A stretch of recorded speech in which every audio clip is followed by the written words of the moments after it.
Thank you for joining us. This is Live with Miami's Community News, and I'm Michael Miller, and our guest today is Ignacio Alvarez. Ignacio, thank you very much for being here. Good afternoon, sir. Thank you for the invite. You want to be sheriff of Miami-Dade County. Yes. Big question is, why you? Usually the question I get asked is, why? And I was a police officer for 25 years. I rose through all the ranks all the way to police major, which I was for 8 years. I retired, and since I already had my law license, I opened up my own law practice.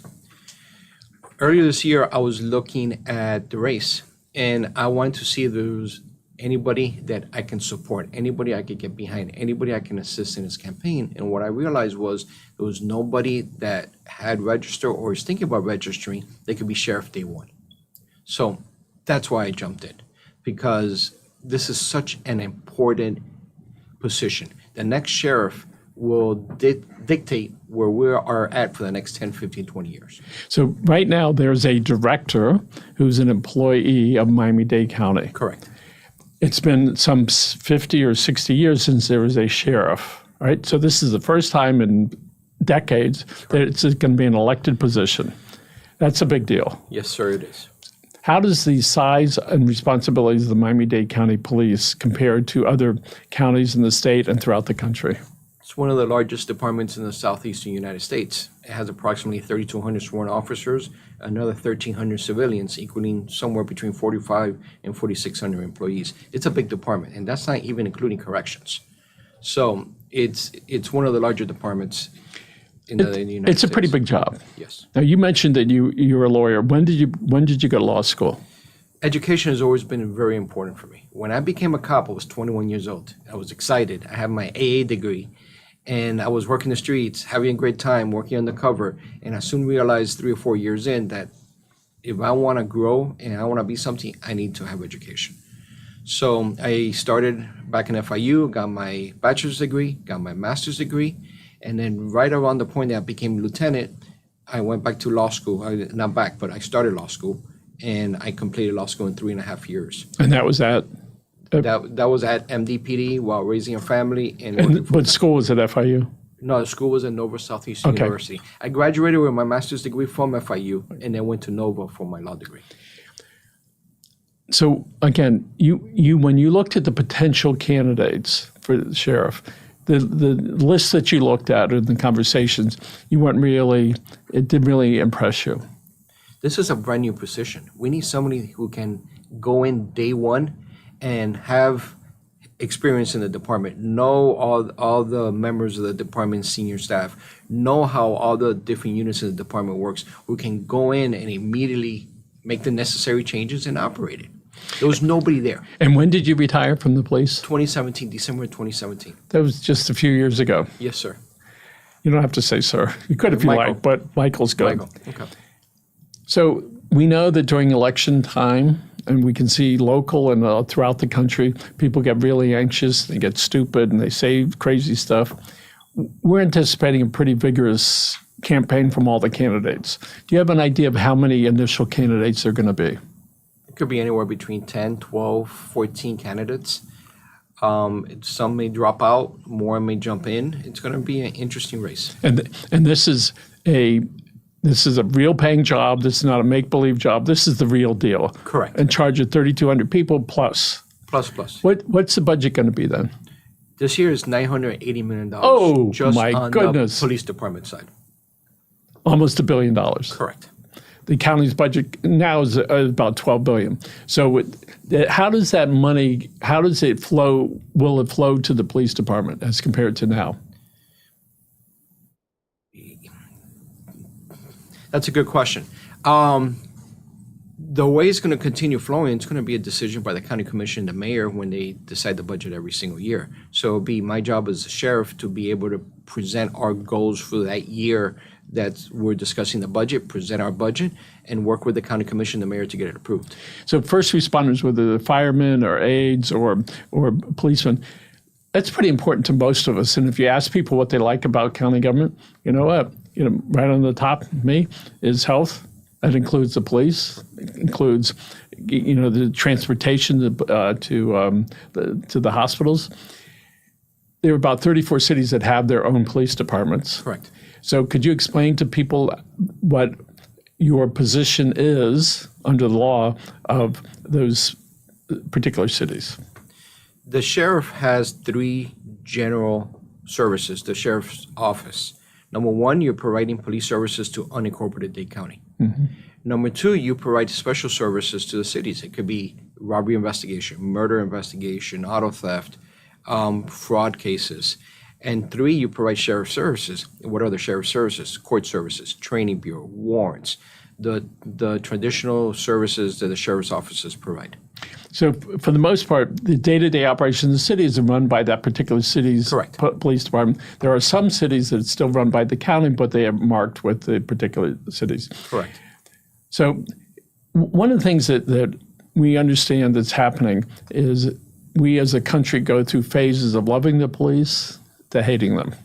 And we know when 9/11 was there, I never felt more patriotic than that day. I think it was Bush and the fire chief up there, really very emotional day, said, yes, this is time for good government, to move forward. If you become the sheriff, what do you think you'll be able to do to improve the relationships that exist between the police and the constituents throughout the county? Miami-Dade County is very unique because it has so many different communities. So it's having a strong relationship with each of the leaders of those communities to be able to address what their needs are and be able to provide those services. But at the same time, treating other different communities fairly. You brought up a good comment about police officers are loved in one period, hated in another period. We got to change that dynamic. We have to have people better understand what cops do. And I'll give you a perfect example. It's you look on TV, let's say the Chicago PD. And the few shows I've seen, it doesn't always portray the police officers in the best of light. But you see FBI, and it portrays the FBI in a great light. So what do you want to be when you go to school? When you go to college? Do you want to be a street officer, or you want to be an FBI agent or a federal officer? And that's the dynamic we need to change to be able to recruit better qualified officers. Now, we know that the mental health of all of us throughout the country and of first responders bounces up and down all the time. Yes. And in particular, we saw it with COVID, where people were more isolated. People were afraid to be with other people. They're afraid they were going to get sick. And they moved out of their work environment, and husband and wife, different rooms. The kids didn't know what to do. They're at home driving the parents completely crazy. What services do you want to bring to the first responders, and particularly the police, to help them deal with those daily pressures and stresses that they get? One of the benefits that Miami-Dade Police Department has is a very well-built psychological services where the police officers have all the services that are needed. I was speaking to a state representative last week who was mentioning maybe finding monies for them to be able to go outside the department. A lot of times people don't want to go within the department because they're afraid that the department's going to find out. So finding a mechanism where officers can go to an independent individual to speak to them. It could be because they're having problems at home. It could be they're having problems at work. Somebody that they can feel comfortable with, I think will make a huge strides. Years ago, with the half-cent sales tax, the county was able to provide to companies for a certain fee psychologist visits to your office. So I'm really into that stuff, so we started doing it. There's so many people, especially at the beginning, that did not want to walk into the room and Right. talk to them because other people, you got a problem, and to be in there. And make fun of you or learn what's going on, and I agree with you. So our friend Javier not the one you're thinking about, but different. He was a shrink, and when he first came in, it was coat and tie. An hour later, the coat was off. 3 hours later, the tie was off. 4 hours later, the sleeves were rolled up. It was one of the best things we ever did because it allowed people to go over with somebody some of the challenges that they were having. And it improved the relationship with the people here. And also, if somebody wanted to leave but didn't have the courage to leave because of a relationship that they had, that gave them the encouragement to speak their mind. And it was really very effective for us. And I do understand that sometimes people don't want other people to know that they're going for help. what we just interviewed with Robert Asensio, one of the police chiefs. He openly said, I forgot which one it was, that he goes once a month just to like have a conversation with himself to sort out the stuff, and very, very encouraging for that. But we can't forget one thing. Police officers are human beings. They're like anybody else they can have a family member that's sick. They can have a daughter who's sick. They can be having problems at home. They could be having problems at work. We can't forget that they're still human beings. So one of the things that amazes me, how police officers could go chase somebody. Correct. And then when they catch them, like handcuff them and not have a problem, put them in the back of a car. It's like, how do they control themselves with their heart rate going up and their adrenaline pumping, and where they really want to like do all god-awful things to the people?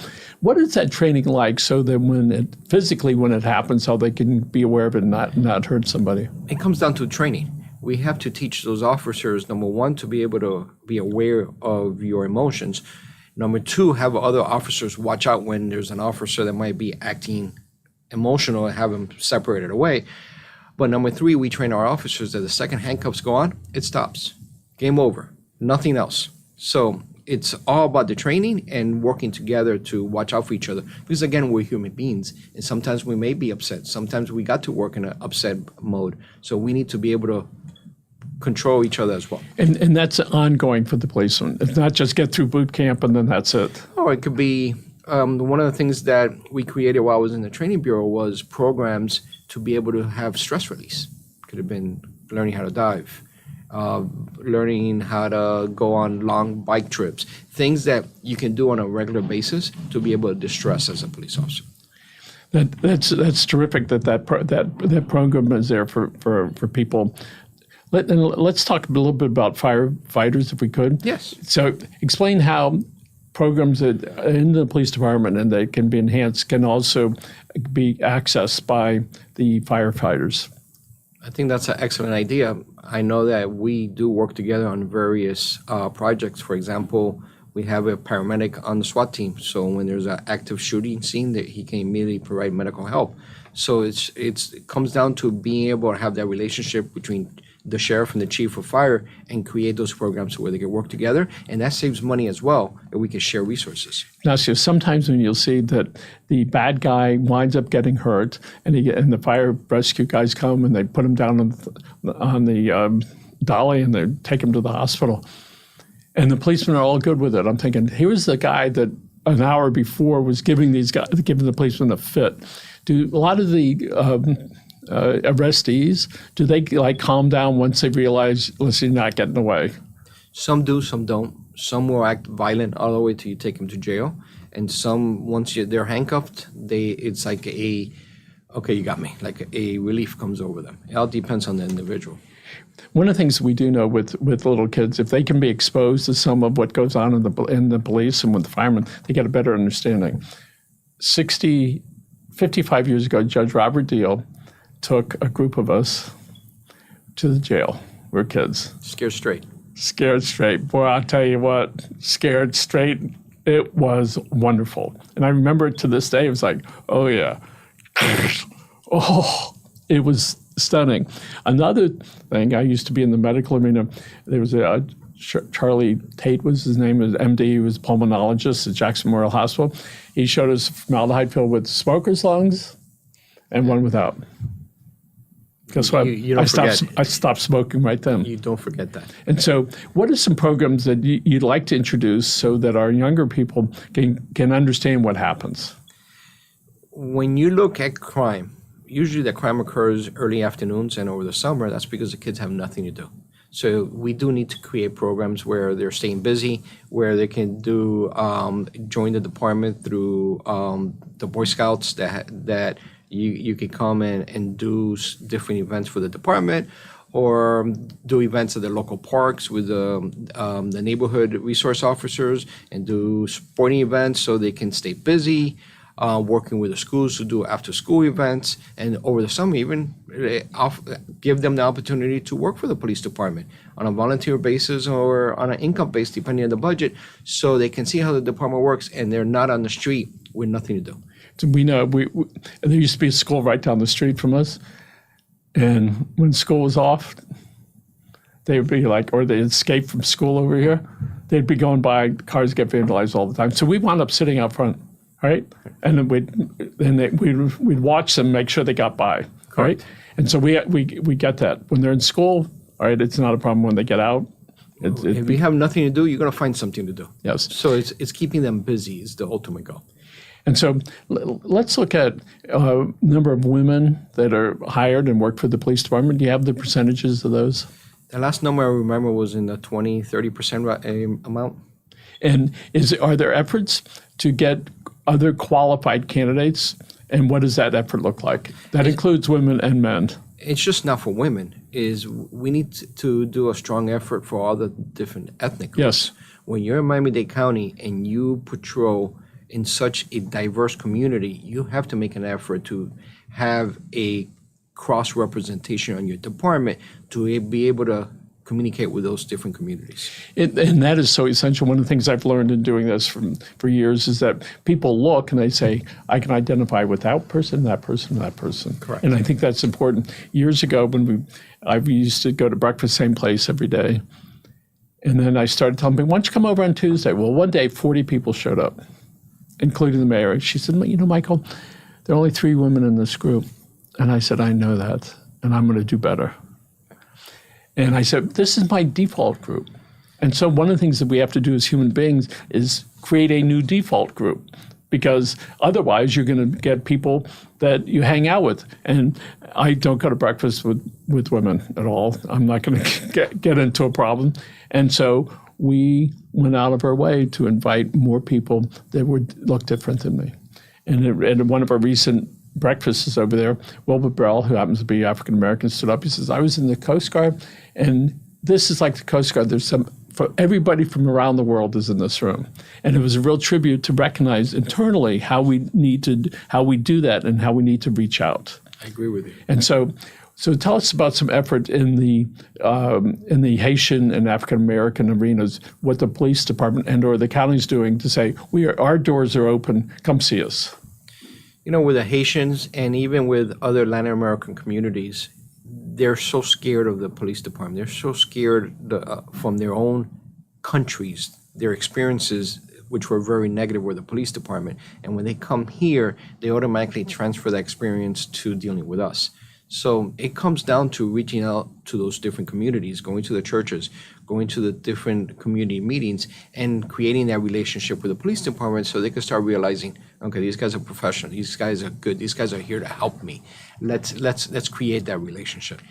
I had the privilege of interviewing Emilio, I forgot his last name. He has a company called Tattoos, I forgot the last name, sorry. 85% of his body has tattoos on it. Okay. He has silicone all over his body. He has horns up here, big ears like this, teeth coming down like this. And I said, and he's doing a big convention. I think it already took place. I said, there's me and there's people like you. Tell me about you. And it took me about 6 or 7 minutes before I could eliminate what I'm thinking because of the look and get inside his soul as a human being. And when he said something like this, Michael, we're going to have artists from around the world going there, and then there will be collectors. I said, what is a collector? I'm thinking somebody gets a collection and they put it up on their wall or on their shelf. Collectors are people that want tattoos by a world-famous artist. A collector, this is it. And as I'm talking to him, I realized he had been doing this for 25 years. He rented 60,000 square feet, 60,000 square feet, right. 450 exhibitors, each paying several $1,000s each to go there. In the beginning, it was tough to look back behind what I was seeing. That's the way he looked. But that's inside. It was a real person that was in there. So my question to you is, how do police officers be able to handle that every day they're exposed to people from all over the spectrum, from one end to the other, all different shapes, size, colors, and stuff all over them, dressed a certain way? How do they get accustomed to say, I need to treat this person like a human being rather than what might be in the back of my brain? I think it comes down to just having life experience. You can't judge a book by its cover. And I've been impressed by people that you look at, you're like, where'd this guy come from? But once you start talking to them and treating them like a human being, treating them fairly, and they start opening up, you get surprised a lot of times. They're so different to what you thought based on their the way they were dressed, the way they appeared. So if you were going to explain to somebody about you internally, tell us about what's inside you, what makes you tick, and what makes you get up in the morning with a smile on your face. My wife is one of the reasons. In case she happens to be listening. Yes, that's right. My daughters, my dog, my business. Every time I get up in the morning, I'm thankful to God for everything that I've been able to achieve. I had a very successful police career. Now I have a very successful law firm. I have a very successful family. And the first thing I do every morning is pray to say thank you to God, because that's what's important. And then now having this opportunity and seeing the press releases or seeing the releases on social media saying I'm an automatic front runner for the race of sheriff, that just shows that all the hard work I put into as a police officer, going all the way to police major, all the hard work I did with my law practice and creating a brand, and all the hard work I've done building my family, people are starting to look at that. People are starting to notice that. So often when we do things like what you did, there's I'm not going to do it, I'm going to do it, I'm doing it.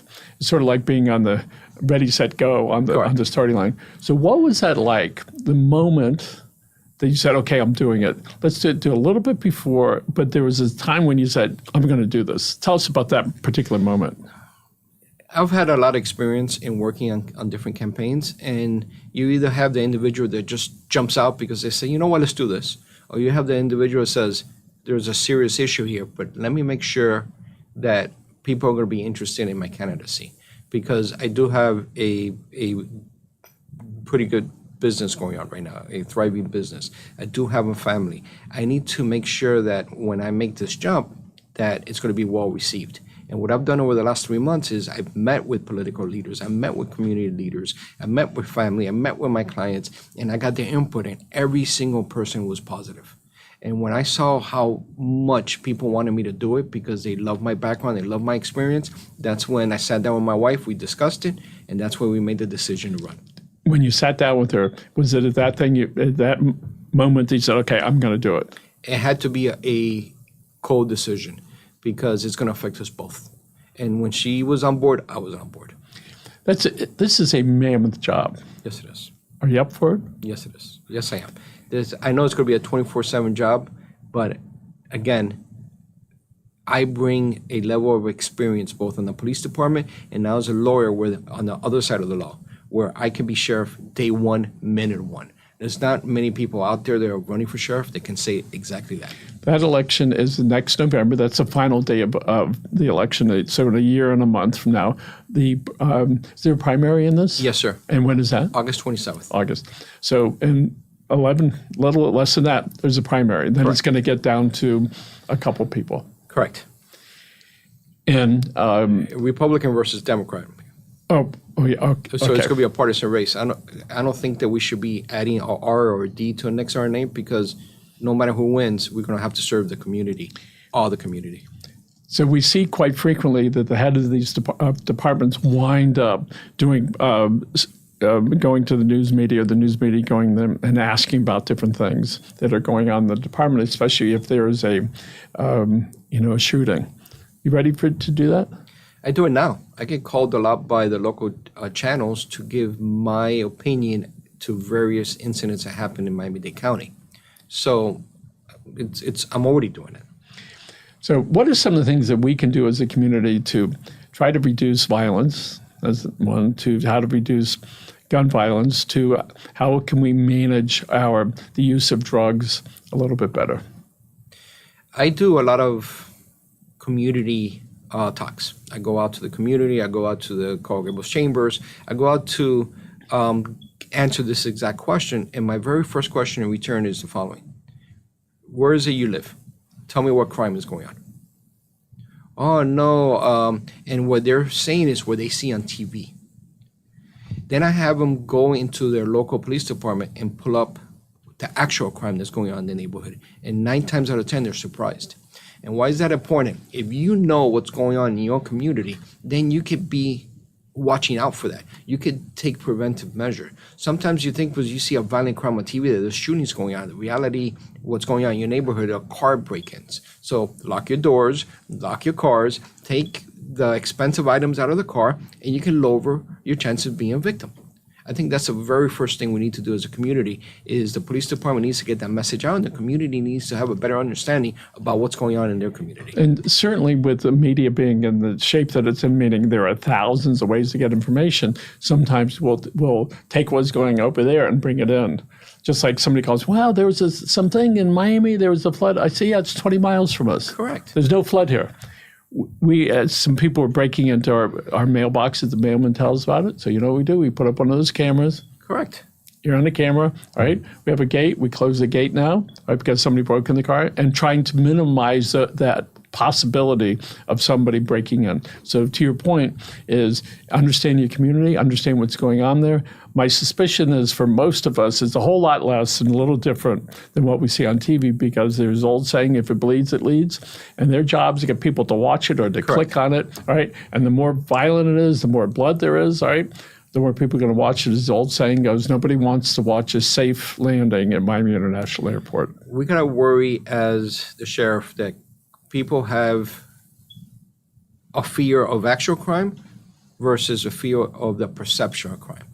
Sometimes they may think that there's a lot of things going on when reality there's not, or it could be the total opposite. But if your perception of crime is that you're in a safe neighborhood, then you're going to be outside in the public. You're going to be walking the streets. You're going to be going to restaurants. And that in itself, when you show activity, people go away. One of the things, I was a university professor for 10 years, Miami-Dade College and FIU. And I always taught my students a very simple equation. Crime equals desire plus opportunity. You can't do much about desire, but there's a lot you can do about opportunity, and it takes the community to be involved to limit that opportunity.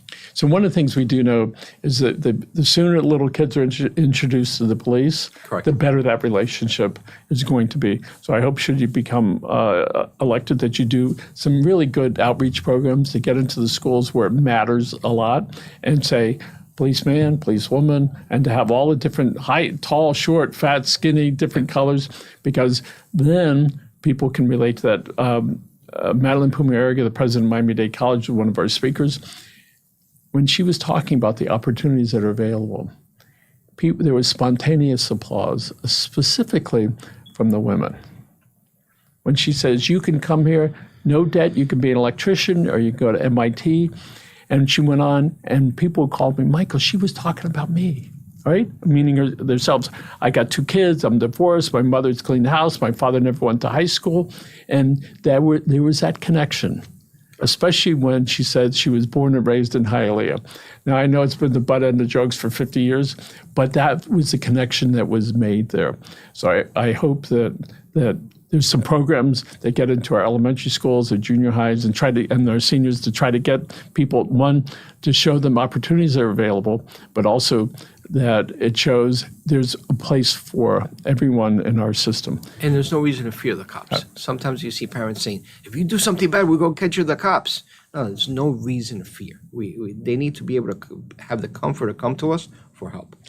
Ignacio Alvarez, thank you very much for being here. And you will, I'm sure, be out and about for the next year and a quarter, and I'm sure we'll be back again. Thank you very much for coming out. Thank you, Michael. Appreciate it. And folks, thank you very much for joining us, and take care of yourself.